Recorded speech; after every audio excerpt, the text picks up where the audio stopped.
This is a real question. Don't get mad at me, but this is for real. Cause I just asked one of my homeboys this. He was a gentleman, and I mean, it's everybody's question. Just be honest. It is just what it is. I don't know the answer. This is new for me. Have you ever dated a white dude before? Never. Would you? No. Why not? I am not interested in doing that.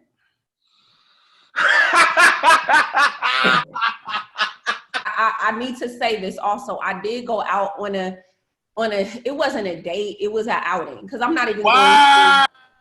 I'm not gonna call it a date. You gonna give it a date, nigga? She called it an outing. Because that's not what that was. Wow. Because he was white, we gonna call it. No, because there was. Have you been on outings with niggas before? Yeah. You ain't never been on an outing with a nigga. You hung out. A nigga might have pulled up. Y'all was chilling. We gonna link up. We gonna kick it. I'm about to go see this nigga. He never been no motherfucking. We're just brunch. We had brunch, nigga. I be brunching with niggas. No. The reason I call it an outing is because I did not even know him like that. It was acting, some sort of, either it was an improv class or it was an acting class. You know, one of those industry ass shits that you think you gotta do. And I was so young, Brent. I had to have been 20 or 21 years old. I was so young. It was right before I started stand-up, right? And so I remember. Oh, baby, not being young. Yeah, hell motherfucking yeah. That has something to do with it. Dirty 30s. So Dirty 30s, Tyree ain't playing that shit is what you said. There's nothing to try. Try for what? Because I've already done it, and it was like, I can't do this. And then I'm gonna tell you about another time that happened recently with it was maybe 31. I was 31. Okay, so check it. Me and this dude from acting or improv class or whatever, we go out. Now, also, this is my first time having white roommates. I had two, my first apartment where I moved out on my own, I had two white female roommates, but they were cool. It was like, damn, this is really weird because of just the way that they kept house and wait, look, no, please, because I really need to you to understand the context of where I was. I'm from LA. I'm from South Central. I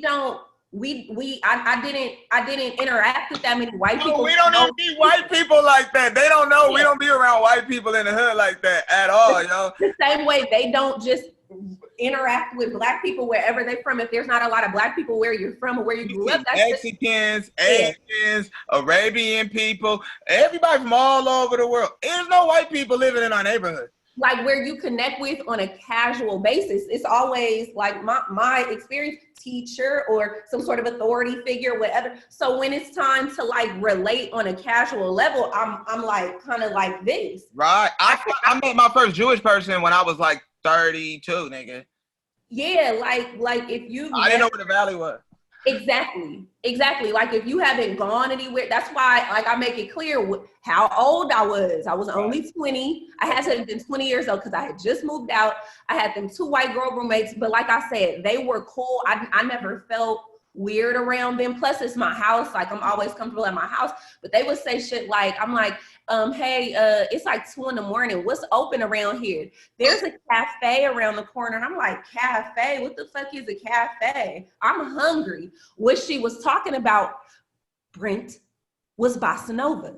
That is where I discovered bossa nova. Who the fuck? Exactly. So that's why I was like, okay, I'm warming up to this white people thing. Okay, right?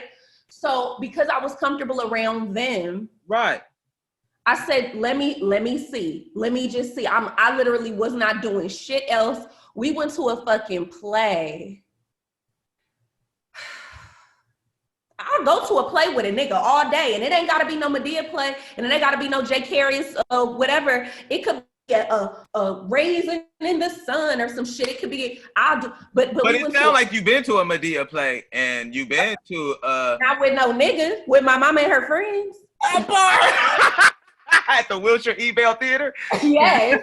Everybody had on their furs. Niggas went to Houston after.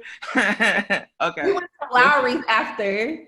Okay, so look. Y'all fancy niggas on the west side. My mama friends got good jobs. You know how your mama friends blocked up. Go back to something you said. You was like, I need a strong black woman because I'm a strong black man. So check it.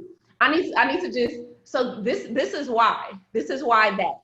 We're in line at this play. It was a play. Let me not roll my eyes at the play. It was a play, but we were in line and that shit was like running 40 minutes late.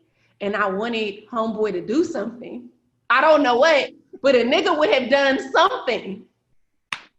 And I was like, well, I'm not gonna do something, but I need like, do something. I don't know how to communicate this to you. This is what LA sound like. This is what LA accent is. Your thoughts is what LA accent is. What you hear, that's how it just came out. That's what, if you ever want to know, nigga, your thoughts is hella LA, nigga. I want a nigga to do something. Brent, you would have known what to do, nigga. If we had a goddamn play, nigga, you would have knew what to do. Like, okay. I don't want to not say nigga. I'm never going to stop saying it. I'm never going to stop saying it. So if I'm not going to ever stop saying it, then there's a level of like, well, you're just excluded because I'm going to, whoever I'm in a relationship with, even if we're married and we respect each other on a level of like, oh, you my king and you my queen and shit, which we may very well do. There's going to be a time where I'm like, nigga, just hand me a paper towel, please. What are you doing? And I'm gonna say that, and I don't want to feel all tense or like that's how I communicate. So if I know that's how I communicate, then that tells me something about who and whom I can be in a relationship with. Because I'm not willing to. I'm 34. Like I'm not saying this is it, but I'm just saying as I'm growing and as I'm consciously evolving on purpose. There are certain things that I'm like, yeah, you know what? I don't like that about me. I don't like this about me. I want to improve this particular area. Let me be. But you know what you like. Proactive. But then there's like areas where it's like, do you want to still keep saying nigga? Oh yeah, that doesn't like that's probably always gonna be. You gonna always listen to Too Short. You gonna always certain things you gonna like is what I'm saying. Like certain people we like what we, you know what I'm saying. I'm gonna always twerk when I'm brushing my teeth, and I don't need it to be weird. So, you know, it is never weird if you are twerking when you. If there's a white boy in the bed, it's weird. I wouldn't do it. That's what I mean. And that's not a them thing for sure. It is a me thing simply because of the environment that like because of the relationship dynamics that I've had most of my life with white people. It's a level of comfort. Like my first time being comfortable around white people was my roommates, but I think they was just nice girls. Right. That was like I haven't found that. I mean, the white girls on Last OG are dope as fuck and they're funny. Brent, I can't tell you, but it was two white chicks on there. I'm thinking about two. They were having me busting up laughing. So I know. And they was about to be like, Brent, you will love them? I was gonna say that, but I can't say that. But I don't know because they're dope. Because I like them. I'm like, you bitches are funny. But see how you brought it up, and that was deep too. How you said, "Dang, if I'm twerking while I'm brushing my teeth, that would be awkward." Wow, and I was like, "Hell no!" You like, but if a white dude, I was like, "Wow, I never even thought about." Like, whoa, like I wouldn't be comfortable. Right, I totally get what you're saying.